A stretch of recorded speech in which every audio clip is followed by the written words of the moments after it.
Okay, so my question is in regards to rebuking friends. So it's the same thing if we rebuke, let's say, a friend or like a relative or someone close or dear to us, both in a nice or in a tough way, or that's like very depending on the scenario. I mean, the question. Let's put it in a simpler way. Is it okay if we rebuke a friend in a nice way? Is that enough? Like, does that count? I think it should count. So I mean, but you tell them like nice, very soft, but very strongly, right? So that's what I do. So I said I am saying it because I care about you. If I would not care about you, I would not say anything. Like all of the other clowns, right? It's like Rabbi Rubinstein said the example. I mean, today when you say somebody car, I said okay. Yeah, but if you withdrew the part that car is coming like on your way, it's going to hit you. So did it tell the truth that it is car? Yes, you said the truth. But is judge going to exonerate you? Probably not. You understand? So because you withhold the most important information for that person, so it pertains to his being dead or alive. So same is here. So I am telling you because I care about you. Of course, it's nice as words and you give compliments, but then tell the way it is, right? And that's it. So like when you rebuke somebody's story, it's not going to work most of the time. I mean, sometimes you have to give somebody like a shock. When you need to give somebody a shock, yeah, that's what you do. But otherwise, how this expression, the soft words can penetrate the steel or something like that. It's from Shalom HaMelech. Yeah, you do it softly, but you like you tell them that this is it. You tell them because you care about them.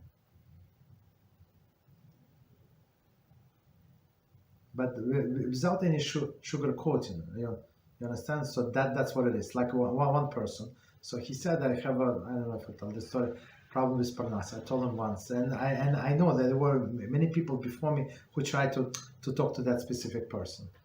And actually, he got the emails from some of WhatsApp group, and he started writing them because of the Parnos. He asked for a job and stuff like that for Parnos. Nice person. I like him, but so his situation. I told him like I see the situation. Like I tried to tell him nicely. He put it to the side. So I see the situation like you have axe in your head sticking out, and you said my fingers are getting cold. I'm not sure what is it. My fingers are getting cold.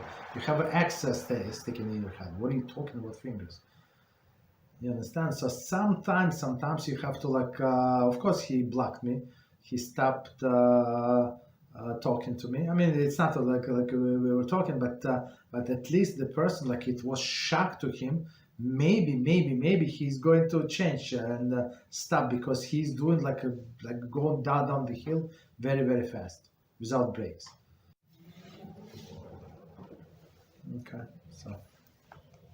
Okay, what else? Thank you, Rabbi. Okay, Rabbi, is regarding to the first question that Daniel made.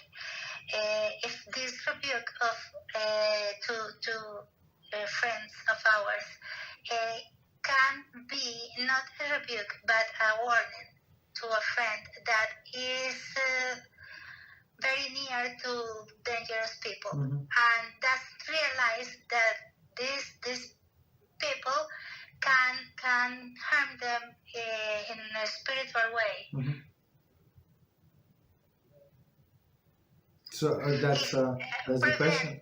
Prevent them to avoid those people that this friend of ours is very near to. Okay. So the question is, so we try. That's actually was our topic. That's how we started. So are we allowed to talk Lashon Hara or Rehilus? We try to warn somebody of potential danger. We know danger, not danger. We're not prophets.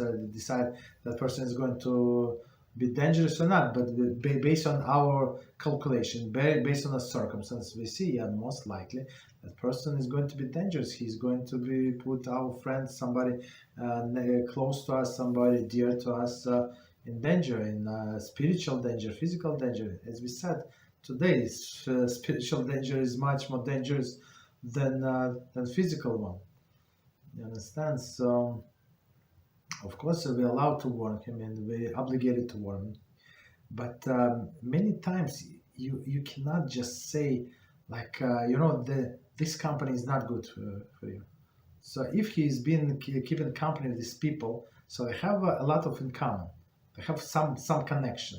So for you, I mean, I'm not talking about you, but for us, like to say that this is not good for you, okay, but he thinks otherwise, and guess what? In my life, I misjudge the people, like sometimes, like many times, and I thought of that person who I tried to stop much more, that person on a greater level that I thought. Actually, he said, no, that's my company, that's me. These people that you're trying to warn me against, so that's me. I'm like this with them. You understand? So. So okay, but okay, so we must try, but you have to give like introduction. Don't just say they're not good for you. This because if he would think or she would think they're not good for them, they would not be there. Understand? But they're only there with this company because they think that it's very good for them. So you have to give a little longer introduction before you give your opinion. You understand? So you have to explain the things. Like. Thank you, Rabbi. Yes, it is related to sniot because we all know that women that teach online are not kosher, but sometimes religious women and Baalot Teshuvah got confused because the woman is very kind, has much chesed, speak very well.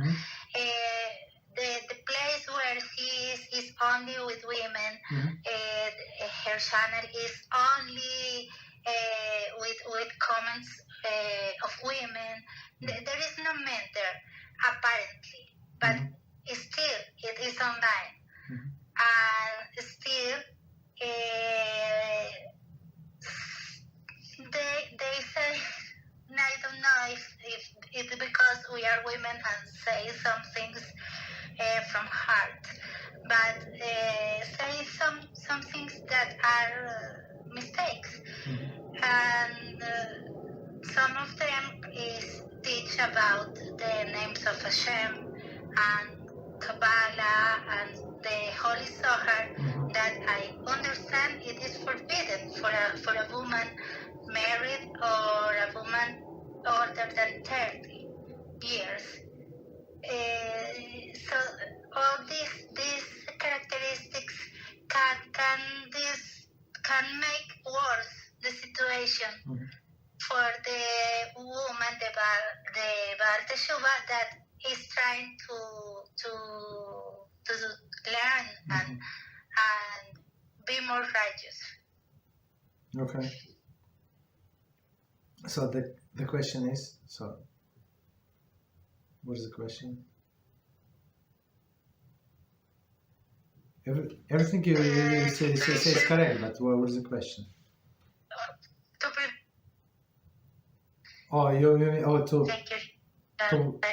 Yes. To prevent somebody from joining these classes? That's the question? Yes, exactly. Okay, yes. Okay, got it. Yes. So, of course, even though it's women-only class, if they would not record, that's not a problem. But the problem is that they do record, and it's going to appear on online. And I don't know if I said this story many years ago. These my students of mine, the oldest students that I had an older son, but he passed away unfortunately. But this is the oldest students. I don't know, he's about 70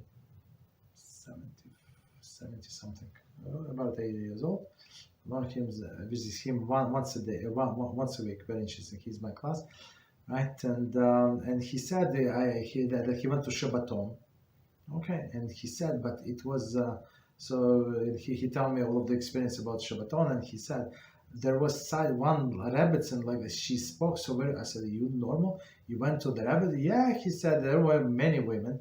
My wife and I went. I said, you probably was the only man. He said, absolutely not. There were many men, and she's nice speaker, and she's actually was very entertaining, was joking, and she's very witty.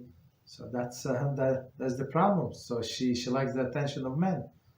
You understand? She would not say like proper would be. You know what? I apologize. It's women only class. Men, please go. The Shabbaton means the way I understand. I never went to Shabbaton, but there are like 3 or 4 speakers like speak at the same time. You throw almost the whole night or the whole day. I'm not sure when was it, but so she could say like politely, please. Next door is Rabbi so and so, my husband, and he would like to see you and this and that. But it's we want to discuss women not without insulting anybody.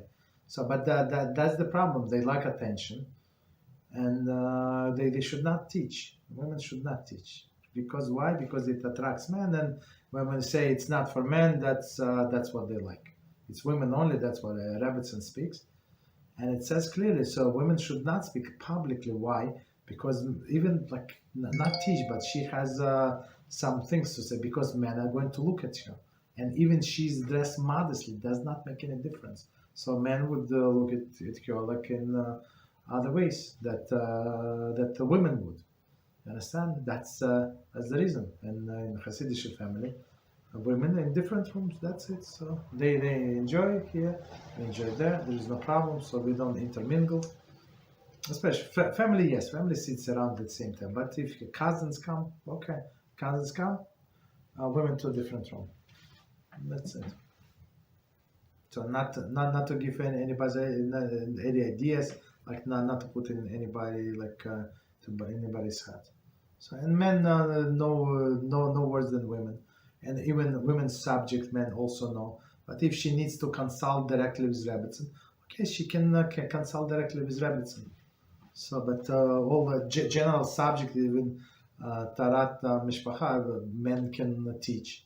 There is no problem, right? But some specifics, so of course, he would send to Rebbetzin. But all other things, absolutely not. There is no reason why women should teach. And about Kabbalah, I'm not sure if it's actually forbidden for women to learn Kabbalah, but actually there was a question. So we have every day, Baruch Hashem, we get new students, Baruch Hashem. So one student, she asked, what do I think? I will say, I don't think. I only say what Torah thinks. So about Kabbalah, she asked me about Kabbalah, about some other things. I don't know. So my question is, do know the blessing on a soup? So and so far, I never find anybody who know the blessing, what blessing on a soup to make. So before you go to Kabbalah or spheres, so let's try with soup. Let's try with when you have spaghetti and fish and coffee and what blessing to make. Please stop it. Start with this Kabbalah. Because nobody, when you're going to come, like the way I see, like, oh, imagine that's how I explain people, like when they come to this to the judgment, be the judgment, and say, okay, you come with the Torah because the Torah is the only merchandise that's allowed there. Yeah, I came with the Torah. So women, okay, well, what I have Zohar, garbage. This garbage, like all the Talmud garbage, everything. So what else? She said, okay, I did not, I was so intellectual, I learned only high-end stuff, and I did not learn tznius and other things. Okay, you understand? So that's stupidity. So, as Shlomo HaMelech said, the stolen water are sweeter. They want to do what has nothing to do with them, like, and what they apply to them, and they must do, they don't want. So ask all this Rebbetzin, not Rebbetzin, maybe Rebbetzin, but other people who learn in this Rebbetzin class for 15 years, what are the blessings of them, huh? And they say Shechakol. I said, that's the wrong question, wrong answer, right? Wrong answer because you did not ask what kind of soup. If you don't ask what kind of soup, it means that you don't know what I'm talking about. It's like simple. Okay, so if you just do be tzaddikim do basic would be like this basic. It's as our rabbi said. I don't remember who said it, but one of the great ones. They say it's in some circles they say he's a simple Jew. So our rabbi said it's not so simple to be a simple Jew. It's not so simple. You have to abide by the whole Shulchan Aruch. Yeah, then you're a simple Jew. But otherwise, don't be so simple. It's the clown that insult us online. So he said, "I'm not exactly this Hasid that you spoke. I didn't, whatever, right? So, but I'm just simple, and I'm not going to say from what background he is. So I was dying to say you simple chutzpan, because if you would simple this from this background that you say, you would not speak up, right? But they call themselves simple and speak like with all of the like Shiur. Understand? Very interesting. So just be real. So I always ask. I'm trying to do myself, and I always ask you guys. So just be simple. Do whatever Hashem wants for you, and it's a lot. It's a lot. So there's all other things we can wait. Okay. What else?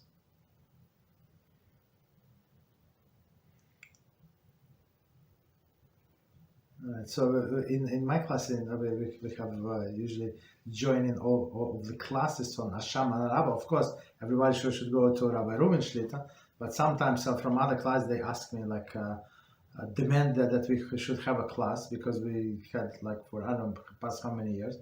So we have a class. So in that class we learn a little Kabbalah, but Kabbalah Zohar like stories from the Zohar, because they like.